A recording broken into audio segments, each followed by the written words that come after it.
3 San Antonio police officers have been charged with murder and suspended without pay after killing a woman armed with a hammer inside her own apartment. Hey, lady, get over here.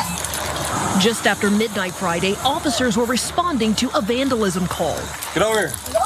46-year-old Melissa Perez was suspected of cutting wires to a fire alarm system.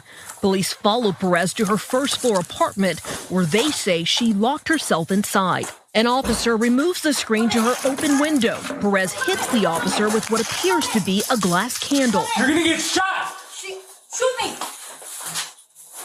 You ain't got no warrant! Here's a wider angle of the confrontation. You ain't got no warrant! Hey, watch out! They say Perez then swung a hammer, shattering a window. Officers then fired the deadly shots.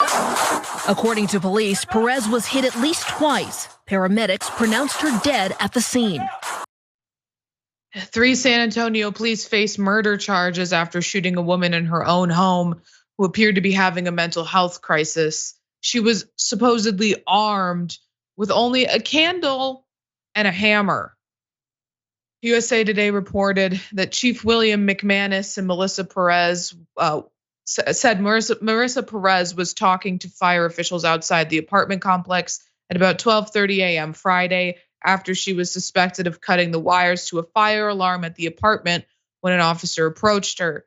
The officer can be heard on body camera video saying, "Hey lady, get over here," as Perez ran into her apartment. Now Perez was speaking calmly with the firefighters, but then of course, as police often do when they entered the scene, they immediately escalated the situation and essentially chased her into her own home.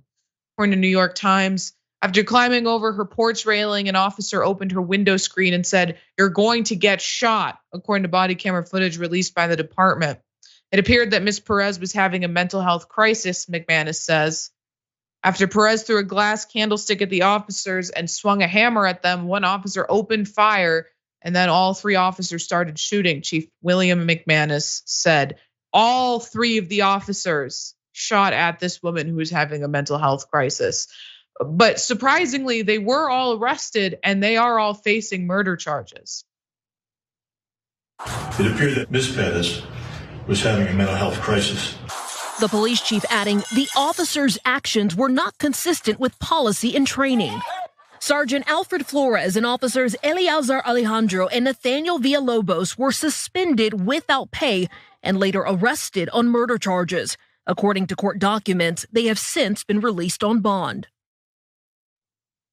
Now, this next video is hard to watch because you can see her daughter grieving, but I think it's important that you all see this and listen to how it's been affecting her. I'm just heartbroken. There's no words that can express the hurt that this has caused my family. The police chief vowing to thoroughly investigate. Jessica, I mean, this is a tragedy. I'm happy to see for once in one of these stories that they're being charged, and I hope that the charges don't get dropped like in so many other situations with police that they do during the course of prosecution. But I mean, this never should have happened in the first place. And the situation was being handled by firefighters. Honestly, the police never even needed to be there. Yeah, I think anyone, if they're asked the question, should you die for shattering a window? Should you be killed for that? Should you be killed for swinging a hammer? If the answer is no, you don't support what the cops did here. And what they did was murder.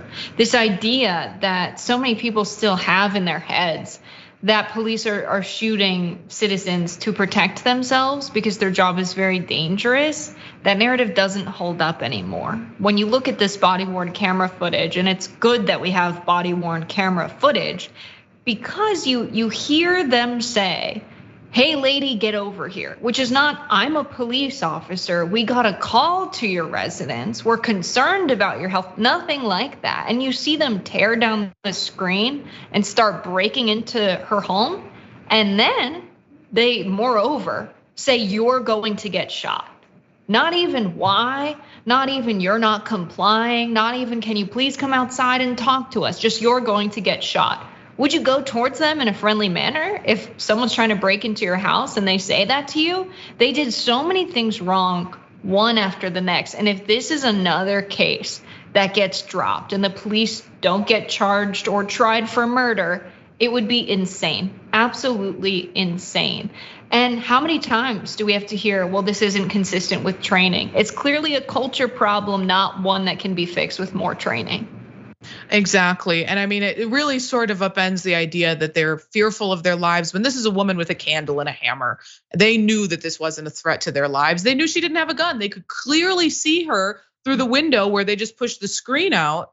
So that just becomes a convenient narrative for them to fall back on when they think the public will believe it. But I think more and more we're seeing this, the less and less the public is willing to buy into this.